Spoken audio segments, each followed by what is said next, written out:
You know that feeling. You're sitting in a room. Maybe it's a meeting. Maybe it's with family. Maybe it's with someone you thought was a friend. And someone says something about you. Not to you, about you, in front of everyone. And everyone looks at you. And for a second, just 1 second, you freeze. Your heart drops. Your face goes hot. And your brain is screaming, say something, do something. But nothing comes out. And they see it, that freeze, that silence. And they smile. That smile. God, that smile. Here's what I want to tell you right now, before anything else. That moment doesn't define you, but how you respond after it, that's what will. And by the end of this video, you'll know exactly what to do when someone tries to make you look small, not just in the moment, but in life. Stay with me, because what I'm about to share changed everything for me. First thing you need to understand, and I mean really understand this in your bones, is that when someone tries to humiliate you or undermine you in front of others,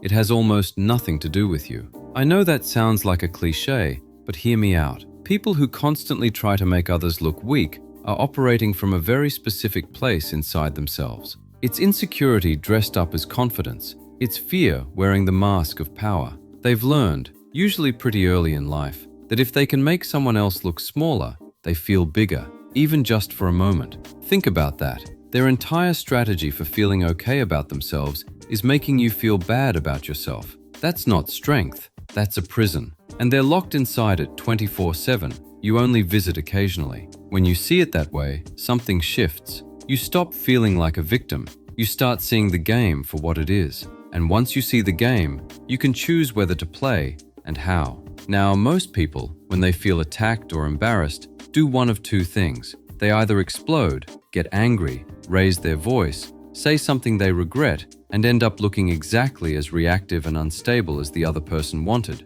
Or they collapse, go quiet, look down, laugh it off nervously, and walk away feeling smaller than when they arrived. Both of these are losses, not because you lost the fight, but because both reactions hand the other person exactly what they came for. The person who wants to make you look weak is fishing for a reaction, any reaction. Your anger feeds them. Your silence confirms them. Either way, they win the moment. So the question isn't, what do I say back? The question is, how do I stop giving them the reaction they're fishing for? Here's what nobody tells you. The most powerful response isn't a comeback. It's not a witty line. It's not even silence. It's not being moved. There's a difference between being quiet because you're frozen and being quiet because you're completely unmoved. One radiates panic. The other radiates something that genuinely makes people uncomfortable, total calm. When you're not moved, when you look at the person who just tried to embarrass you with the kind of calm that says, I see exactly what you're doing,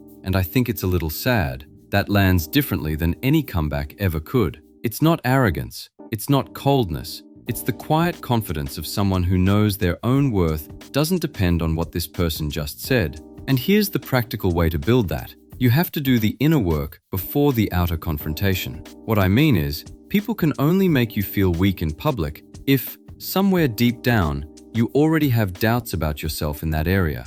Their words find the crack. So the work isn't just about learning to respond in the moment, it's about closing those cracks over time. Not by pretending they don't exist, but by facing them. By doing the thing you think you can't do. By proving to yourself, repeatedly, in private, that you are capable, so that when someone tries to tell you otherwise in public, there's simply no crack for their words to enter.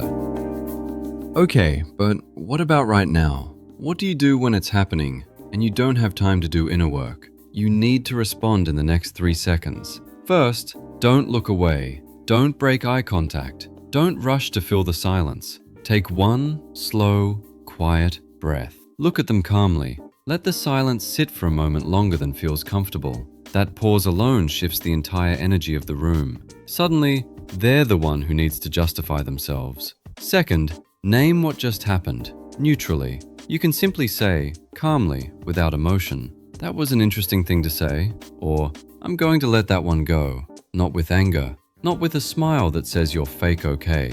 Just neutral, factual, like you're commenting on the weather.